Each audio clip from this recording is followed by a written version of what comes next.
Lungsod ng Maynila, tumaas ang bilang ng mga tinamaan ng leptospirosis, dahilan para mapuno na ang emergency room ng ospital ng Maynila.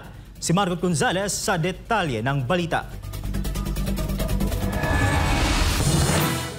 Ramdam na ng Maynila ang epekto ng mga pagbaha dulot ng habagat at ng tatlong bagyong tumama nitong nakaraang linggo dahil sa pagsipa ng kaso ng leptospirosis. Ayon kay Manila City Mayor Isko Moreno Dumagoso, overcapacity na ang emergency room ng ospital ng Maynila dahil na rin sa pagtaas ng kaso ng leptospirosis na nakuha ng mga pasyente sa pagsuong sa baha.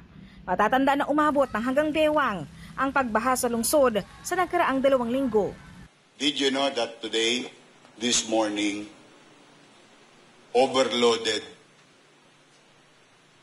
ang aking emergency room? Because after the rain, ito na yung epekto ng leptospirosis. We have, in hospital ng Maynila, overloaded kami. Meron kaming 69 waiting of all cases.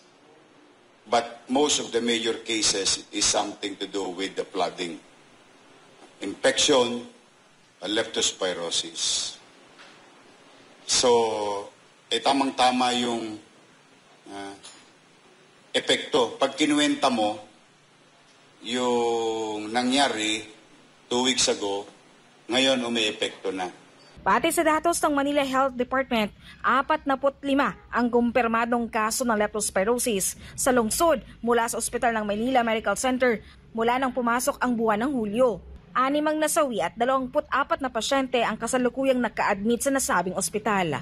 Samantala, mayroon ding naka-admit sa iba pang ospital sa Manila gaya ng Gat Andres Bonifacio Medical Center, Ospital ng Tondo, Chassis Abad Santos Medical Center, at Santa Ana Hospital. Sa kabuuan, 78 ang naka-admit sa 6 na ospital sa Manila na may sintomas ng leptospirosis.